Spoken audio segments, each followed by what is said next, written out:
You know what? The leader is the one who assumes the risk. The leader is the one who decides whether or not the risk of the whatever it is acceptable.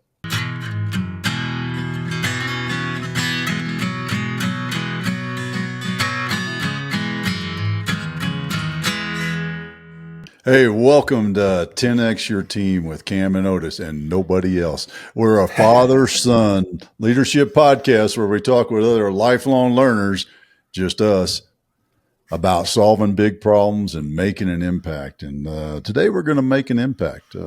Yes, sir. And to be fair, we are both lifelong learners, so the intro still holds, Yeah, it does. It's just ain't somebody else there. We ain't talking to somebody else. We're talking to each other. We'll wait 30 minutes, folks, and I will mess up the outro. Yeah. Well, our favorite subject and our most listened to podcast, not watch, but listened to podcast, is not what we were going to talk about. But it just popped into my head because it has been discovered or verified that the Endurance was missing some of the structure that it needed to have to survive the ice cap. And supposedly in this article that Sir Ernest Shackleton was aware of that. So it's a big insurance fraud, just like the Titanic? Yeah, maybe. Or... You know what? I would have wrecked somewhere more tropical if I was going to pull an insurance fraud, to be honest. Yeah, definitely. But I'm also in that, you know what?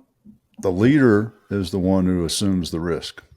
The leader is the one who decides whether or not the risk of the whatever it is acceptable.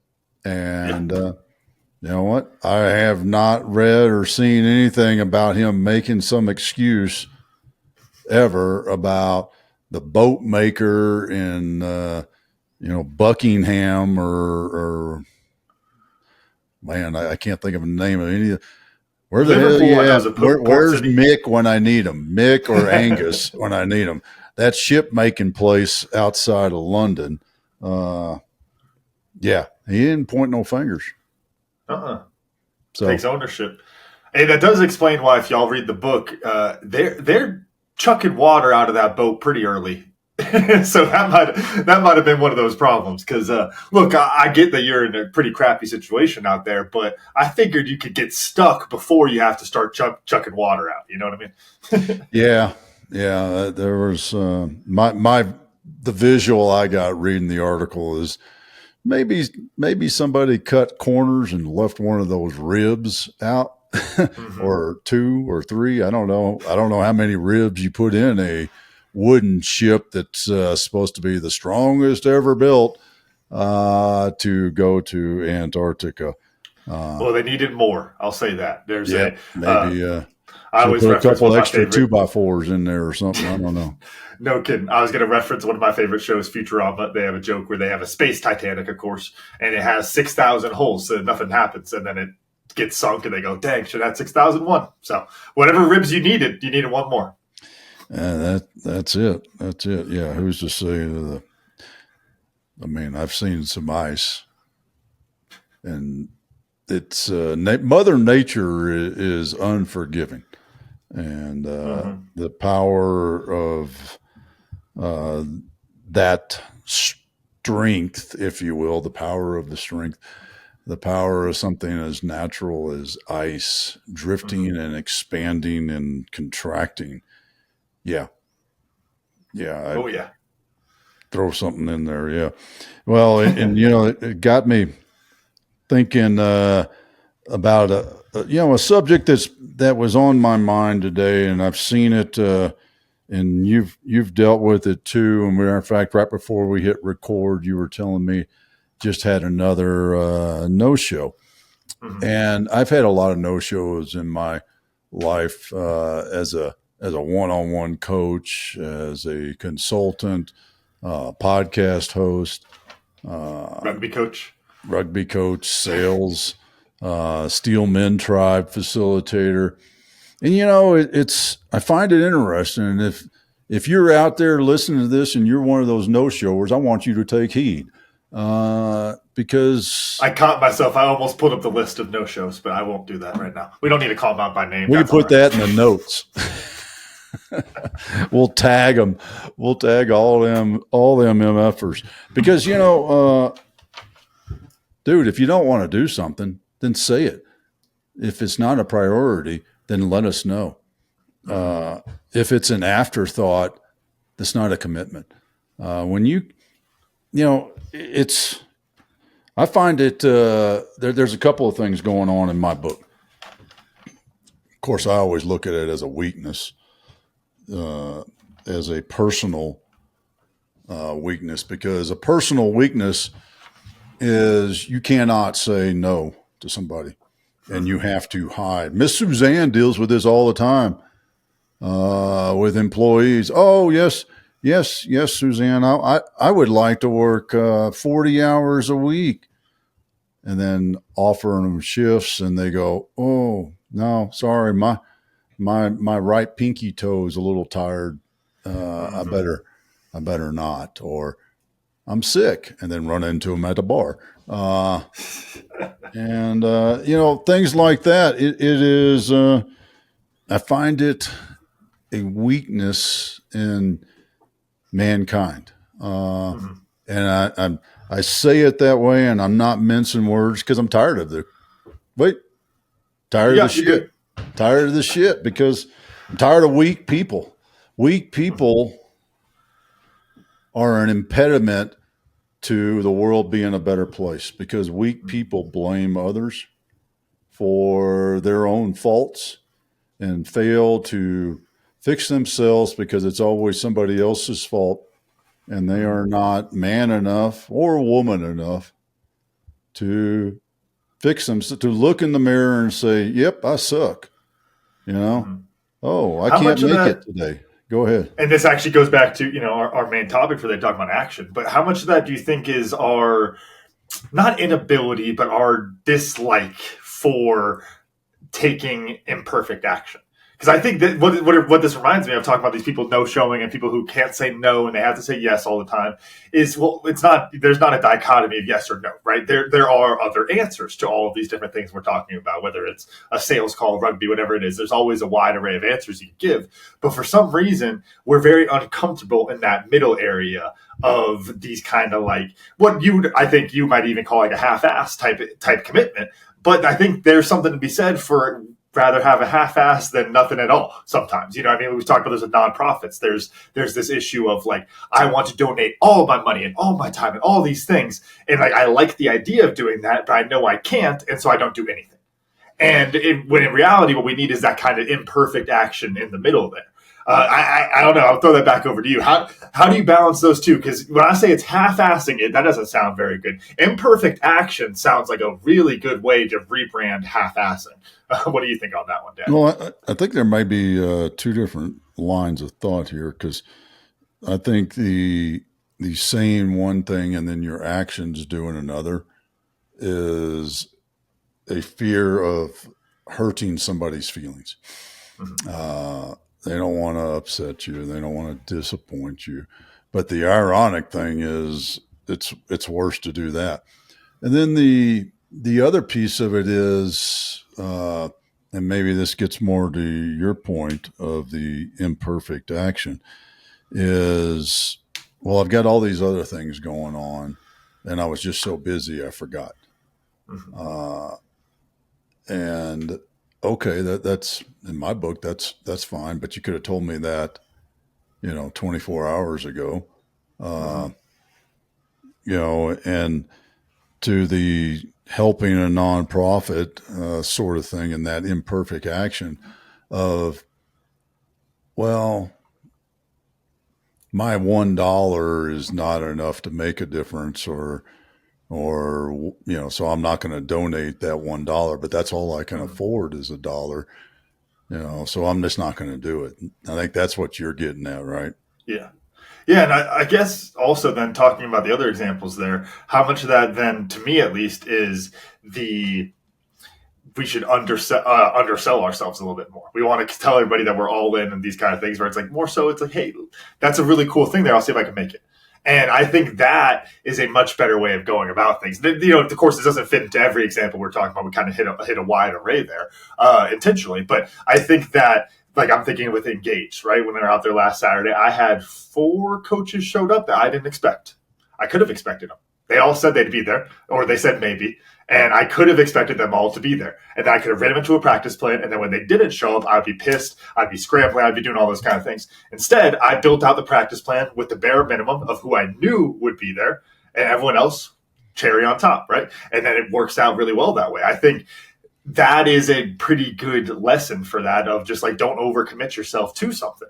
If you can, going back to giving them that halfway answer, it's not really a halfway answer. It's saying where you really are, right? I'm not like, I'll give you 50-50, but like, no, hey, Otis, I'm really busy. I'm watching Clem tomorrow. I don't know if I can make it. If I can, I'll be there. Right there, just hashing those expectations. And I think that is a big key when it comes to it, because when it comes to taking action, you have to make that commitment to take action, right? And what stops us a lot of the time is we don't want to take that imperfect action. We're worried that we're going to disappoint people. We're worried we're not going to do a good job, whatever it is. But in reality, a lot of the time, that perfect plan, that trying to take that perfect action, is the exact thing that gets us to never take that action. I use the example of one of my good friends, our old producer Norman, when we were talking about getting into fishing. He's like, "Well, we got to find the spot, and we got to do this, we got to do this." I was like, "I got a rod and a lure. I'm going to go that way." And I went. And Is there fishing. Water? Yeah, and I found one. I didn't catch shit, I'll tell you that. So maybe I should have done a little bit more planning. But the point is, if I had waited for the perfect plan, I probably would have never gone fishing in the first place, right? And I think that's the big thing to understand. Now, to kind of go through on the more personal level there, I think that's where it sucks, because this is always the answer, but it's communication, right? Just making sure you're being honest with the person about what your priorities are and what your commitment level is. I could give the other example. This happened a couple weeks ago with rugby, right? I'm in double rugby season, for those who know, so I'm very busy. Double rugby season, new dad, business, podcast, all these kind of things, right? And I went and I was texting with Coach Duffy, and I was like, "I'm not sure I can make it, these kind of things." And he's like, "Dude, you got a kid. Don't worry about it." I was like, "Well, no, to be clear, if it's just her, I'm bringing her to practice and I'll be there." Like that, this is where my priority is. Yes, she is above, but that being said, it's like, look, if that's the only thing, I can make that work, right? And by sharing that information, I think you can get a much more honest take of what people are actually, perceiving of the situation. I want to throw that to you though, because you had a Whiskey Words recently talking about not sharing your problems. And yeah. I think this falls into that vein a little bit of like, all right, I don't care, Cam, that you can be there or not. Like, oh, sorry, your kid, I don't care. Are you going to show up tomorrow morning or not? And I think that's what a lot of us have, that kind of feeling there. So how do you balance those two ideas? Yeah, well, I think it's a willing, it's a, you try to, I think there's two sides of it, and I'm going to do the one that just popped into my mind, because I just had 2 people ask if I can come to them and spend time with them, give them my time, my most precious asset. And I'm like, no, not in this month. But and I feel like, and this is I think a human nature thing, and they justifying it of, well, I'm going to, giving a talk this weekend at a conference. I'm going to another conference. When I come back from that, I'm home for a couple of days, and then I'm going hunting for, 10 days. And that puts the rest of the month of October is done. So, So the question, but truthfully, I was going to say, so the question with that then is, do they have some right to knowing that explanation, or can you just say no? That's what I'm getting at is, yeah, I mean, I don't have to tell them. I do not owe them a justification. And that's partly my standard, because when somebody asks for my time, generally speaking, I'm like, oh, well, here, next week, on Tuesday, I probably have some time or whatever, right? But that's a habit that I have that I'm working to break. because my time is precious. And I look at the folks that are asking for it, and I'm like, yeah, so you want to meet more business people in the area and talk to them. Okay. What do I get out of that? Because you're not in my niche. And honestly, it sounds selfish, but there's truth to it. Yeah. There's I think it's a Marcus Aurelius of don't give anyone your time who's not going to repay it in full. Yeah. Something along those lines. Something along those lines, because yeah, I mean, I don't care whether you're, and sorry if you listen to this episode, they're individual. No names. I dodged names earlier. You don't get name names. But in the statement of no sales or anything like that, well, instantly when somebody ever tells me this is not sales, I'm thinking it's sales. Sorry. I'd much rather you just say, hey, can we meet? I'd love to buy you a cup of coffee. You know what? Now that I think about it, when was the last time somebody propositioned me that way? I'd love to buy you a cup of coffee, Otis. It's a good way of going about it because it shows that you're committing even that little bit of financial cost to like, hey, I am taking this is something that is outside of your realm, and I am taking your time, and therefore here's my compensation for that time. And I think that's actually a really great point because it doesn't have to be much. You just need something a lot of the times. Like it's one of those weird, like, I think I've got it right, of like the endowment effect of like when you get something, it doesn't matter how valuable the thing is. I have the thing, therefore it's valuable. And when we are in these kind of situations, giving somebody the cup of coffee, yeah, is that cup of coffee worth an hour of time? Well, my billable hours are $250. Okay, no, it's not going to do the math. That's a lot of coffee in an hour. Exactly, I'll be chugging that coffee. But no, but at the same time, there is something for it, and so it feels better. I think there's that idea there of like by giving a little bit of something, it feels like you're actually committing to it, and you're not just going to be wasting my time. Because I think that goes back to what happens, and something I've dealt with the Engage Foundation, because we give everything we do is for free, right? And what happens when people sign up for things for free? They don't show up because they don't have a commitment to the thing in the first place, right? It's a problem. A lot of places, a lot of business or a lot of profits could look at that and go, well, we're going to start charging. We haven't done that. We've chose to keep facing that challenge. It's hard, but that's our commitment there. But I think there's a lot of truth to being said of it's like by getting some sort of buy-in from those folks helps them to actually commit to that action. And it brings in, commitment devices and those kind of things of like, why are you doing this thing? Like having a reason to go do it rather than just doing it, right? That when you commit to when you build your commitment device into the action, what happens is it builds into your schedule a little bit better. It helps you with your routines, your habits, all those kind of things. And then you're actually going to stay with that action. And I think that's one of those things that people forget a lot of the time is not, I'll take my fishing example again, not just of do you want to go fishing? How are we going to fish? How are we going to catch the fish? When are you going fishing? What is the thing that is going to get you to go fishing? And how are you going to commit to that? And there's a lot to be said for having some sort of commitment device with that. I'll give you one other quick example on it, something I've been doing recently of, trying to get back in shape and in the gym and those kind of things. Well, I'll have a moment where I'm like, okay, I could work on this thing or I could go to the gym. And there's this funny thing where I'm never going to go to the gym after rugby practice. Like that's just never going to happen. End of the night, 8 o'clock. That gym's open until 11. I'm never going to be there at 11 o'clock. That's just not going to happen. I'll work at 11 o'clock though. And so what I do is I take the thing that's harder to fit in, attack it, and then go, I will find another way to do that because it's work. It's easier to fit in with those kind of things. So I think that little bit of, that little bit of middle ground there helps you to take more of those imperfect actions and commit to actually taking that action. Well, it's the why. And I think of all the things, when it comes to commitment, the stronger your why, the more the commitment.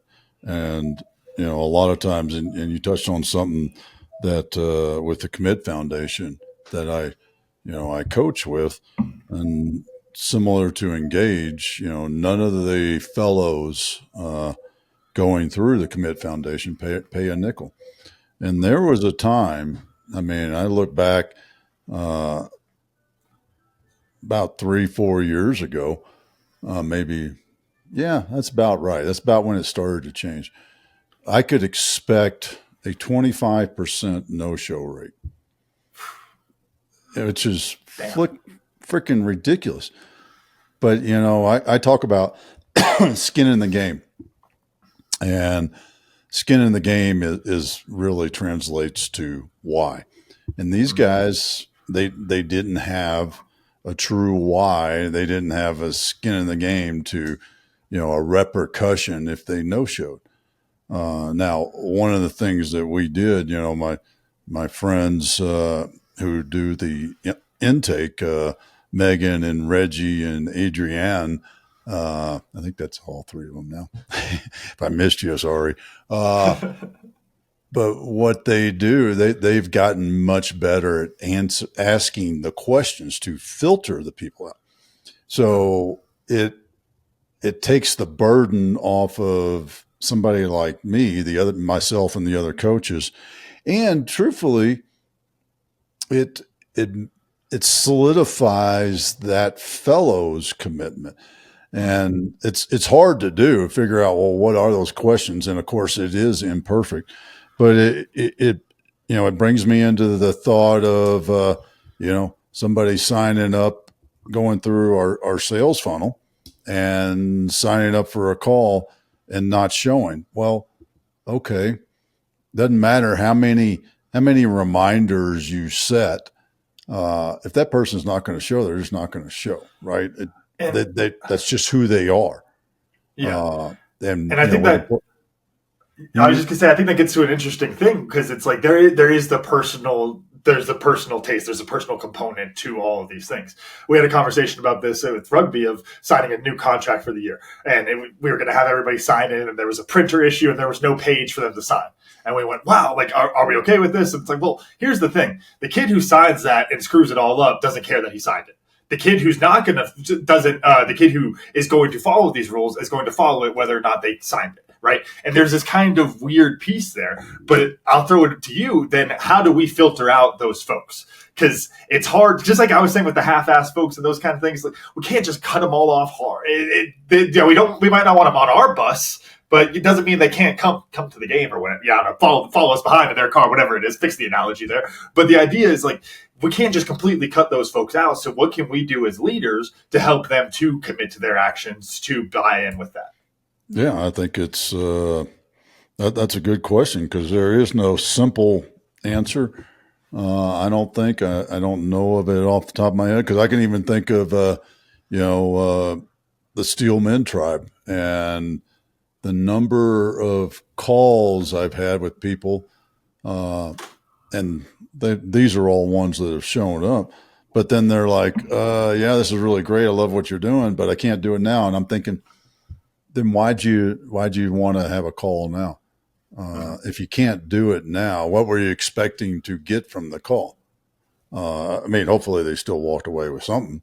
But really, I'm not sure in that sense, and a little bit of inside baseball of how we do things with Tribe and Purpose.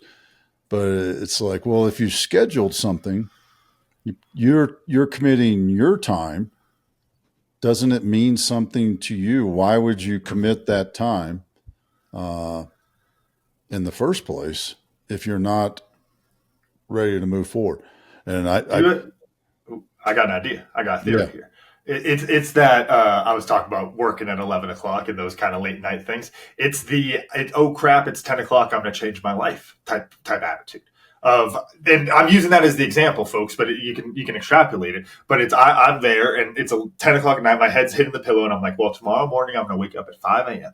I'm going to go straight to the gym. I'm going to drink water before I have my coffee. I'm going to do, and you can plan out the entire day because you're so fired up about fixing your life right before you go to bed at 10 o'clock at night, 11 o'clock at night. How often does that work?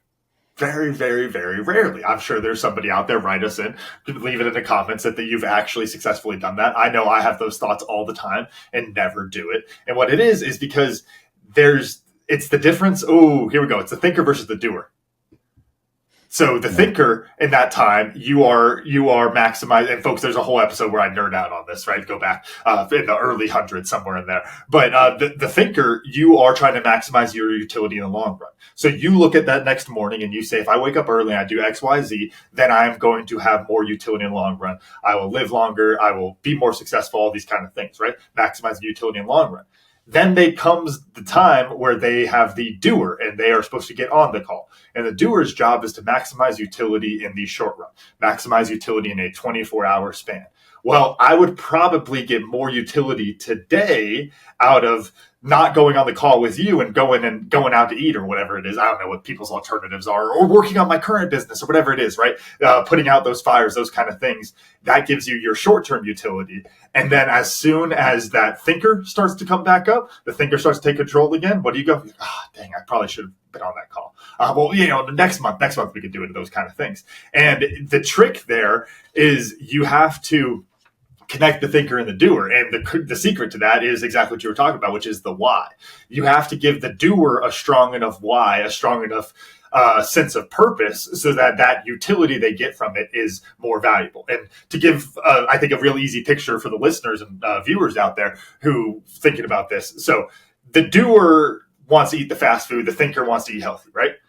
If the thinker can convince the doer that by sacrificing that McDonald's to go eat the salad, they are making a bigger impact, they are serving their purpose, they are living their why, then that is the utility that's going to make it higher than the doer's utility, and then the fast food utility. And so the doer is going to follow that. But the problem there is it takes a lot of convincing, and I would even say mental gymnastics, to go through that. And I'm interested to hear, Dad, I'm sure you've had plenty of clients who struggle with that same type of thing. How do you get that why to tie into those kind of actions and add that utility for the doer? Well, I think before you even, I think maybe it's in a more simplistic tactical sense. It's the playing the long game. It's the I was talking with a guy this morning about young service members right out of high school joining the service, and one of the most important things they can do is sacrifice $150 a month to put it in the military's thrift savings plan. Mm-hmm. Well, that $150 a month is probably at least 2 nights out on the town as a 18-year-old, 19-year-old with fresh might just be one night in your pocket. Days. Might just be one night these days. Yeah. You're right. Well, for me, it was probably like 5 nights. Oh yeah, gosh, you probably bought that was your whole tuition back then. Come on. Yeah.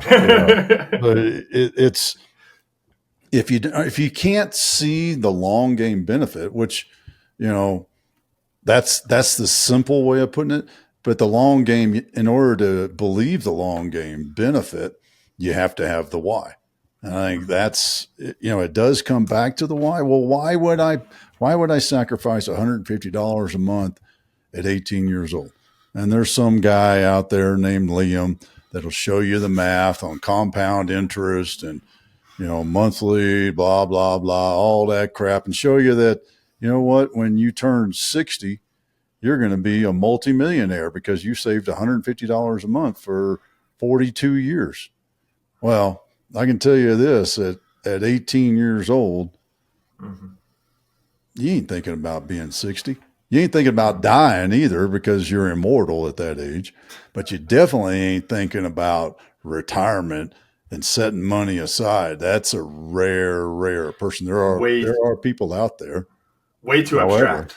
Huh? I said it's way too abstract. Yeah, it is. It is. And that person, boy, those are the people, because I've met them over the years. Those are the people that are like, well, I'm going to have this kind of job. I'm going to do this for here. And then I'm going to do this, and I'm going to marry, and we're going to have 2.3 kids, and we're going to have a dog and a cat and 3 goldfish. And they've got this plan. And you know what? Good on them. Mm-hmm. But those people are pretty rare. And especially at that age. I'd say as you get older and mortality sets, the reality of being mortal starts to sink in deeper and deeper. it's easier to play the short long game. Yeah, no kidding. But I think you gave me the idea there, which I think it's about how do you get the big picture why to make sense in your day to day. And we have a shortcut for folks out there because we're social creatures. We've talked about this, both of us have done this with clients coaching. There's the why. The why is really good, but what about the who? And I think the who is your commitment device for the doer, for that short term utility. Because if you have somebody you are committing with that, then you're holding each other accountable. Your accountability buddy, right? You have your accountability buddy making sure that you are going to save your $150 a month. That is something that can help to keep you going with it. Because look, like there's one of the strongest social factors out there is scrutiny from our peers. And if you are the one person who's showing up late, you are the one person not saving your money, you're the one person doing those kind of things, then you are going to feel that scrutiny and you're going to want to go join up with the rest of the pack, right? That's something that's very common with it. I think that's where we as leaders can use that social multiplier in a positive way of trying to get people to commit to these good choices. And recognizing that it doesn't always make sense in the short term, that it's hard for them to wrap their heads around it, that it doesn't make sense.